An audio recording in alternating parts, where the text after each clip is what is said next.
Win your ex-girlfriend back without playing mind games. Quite often, the first reaction when you've been dumped is revenge. You want to get your own back. And many people resort to playing mind games. But, believe me, this is always a mistake. If by some miracle you do get back together with this method, your future relationship is based on very shaky foundations. And make no mistake, your behavior will always come back to haunt you. This article is about taking the right route and not trying to play with her mind. When you were still a couple, you probably phoned or texted each other several times a day, but now the phone remains annoyingly silent.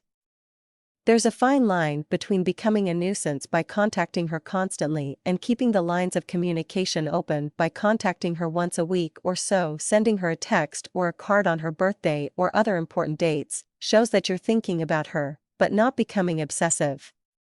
When you hear a good joke that you want to send to friends via email, make sure that you include her. Keep the contact chatty and relaxed as you would with any of your friends. Don't come on too heavy or try to pressurize her in any way. These are only the preliminary stages in winning her back, and you don't want to scare her off. You also need to decide whether you will be dating other women during the period when you are trying to get her back. If you are serious about getting back together, you won't date other girls. I know that you may be thinking of sleeping with another woman to make your ex jealous, but look at it from her point of view.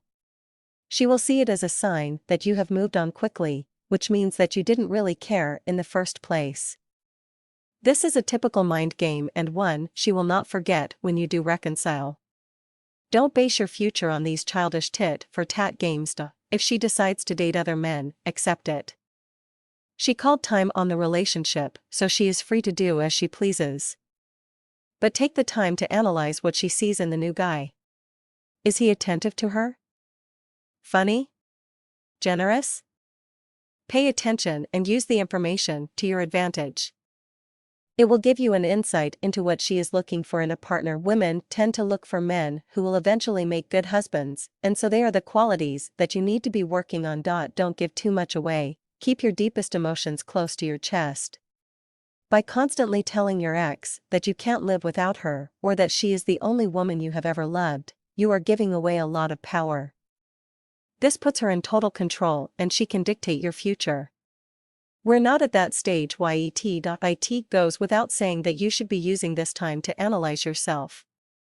This includes how you look physically, how you behave toward other people, and where you are emotionally. By playing game, you can try to cobble together the problems that your relationship had. But, by working on the problems and finding a solution, you are building a solid foundation for the future when you have already won back your ex.